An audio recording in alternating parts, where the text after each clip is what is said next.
The depth node in Silhouette is designed to help us create depth maps quickly and easily.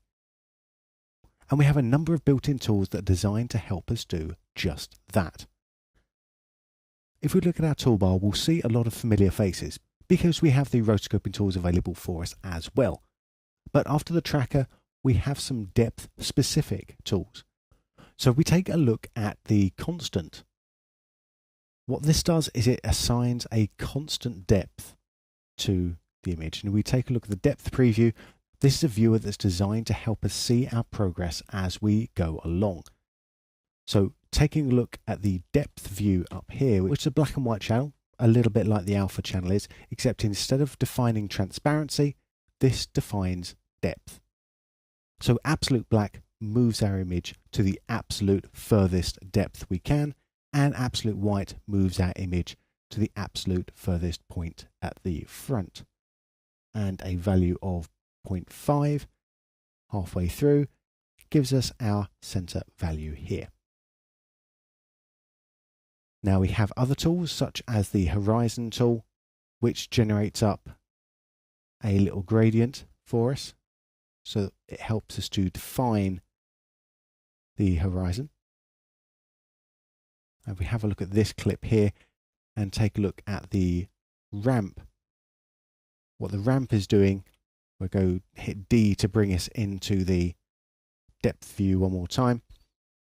This is showing us a sort of double gradient where we can define the left-hand size, the right-hand size, the center depth to bring us further or so closer or further away, and the left depth and the right depth. And if we hold down the control key, we can also use the on-screen controls to scrub up and down the depth distances. Well, then we have tools like the Hall, which, surprise, surprise, helps us generate up a Hall view, as we're seeing here. There we go, coming out of that. And a tunnel view, which defines, a tunnel. It's a little bit like the Hall, except it's round. There we go. And we can define the inner depth and the outer depth as well here, in addition to the aspect ratio. But in addition to the specific depth controls, we also can draw in our own shapes using the regular roto splines. So for example, if I come in and just do a quick shape on this banister here, you can see this is looking a little bit weird at the moment. That's because if we take a look at the depth and the depth view, we've got this banister set as a constant depth. So that's clashing with what we're seeing. We can also use, if I come over to my object parameters, we can change the type from constant to linear to radial to ramp.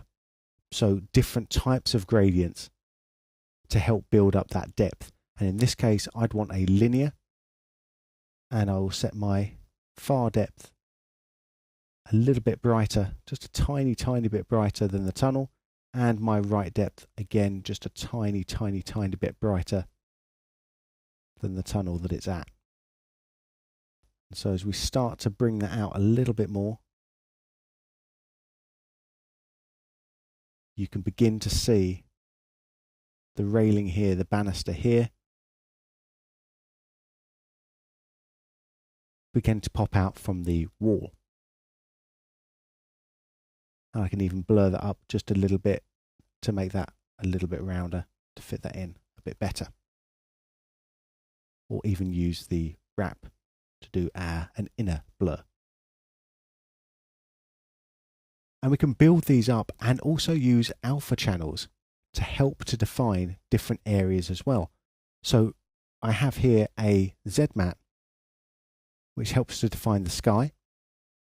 I have another Z mat here that is helping to define the grass, and I'm plugging that into the depth node as well, and applying that as an alpha tool, choosing my source, choosing what type, if it's constant, linear, radial or ramp, just as we did previously, And here I can now add in a little bit of grass.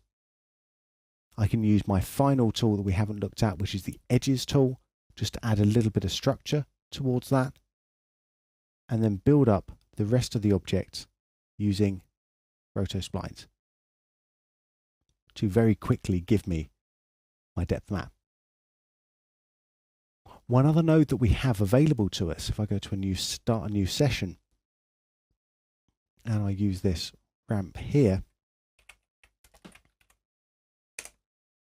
is we have a Roto Blend node. And the Roto Blend node lets us smoothly change between different object opacities. So, for example, if I start, let's just zoom out a little bit so I've got a little bit more space to do this. If I draw a shape here and check out the opacity here, we can see this shape, which it is going to be left side. It's going to be absolute white. And it's already blending without us doing anything else. It's already blending over to the other side. I'm going to add another shape in here. Let's just add a circle over here. And I'm going to call this right side. And click on it and select the opacity and bring the opacity down a little bit here. You can already see that smoothly changing between the two. And I'll hit A just to bring us out of alpha for a second. And do one more shape in the middle here. And change the opacity on that one to black. We've got some smooth changes moving between these objects. Cool. So now I can take that output out as either an alpha channel or directly as a depth map. In this case, I'm going to take this out as an alpha channel because I want to use a depth with my ramp as the input, and taking the Roto Blend, bring that out into there, and then use a alpha tool to rearrange the window a little bit.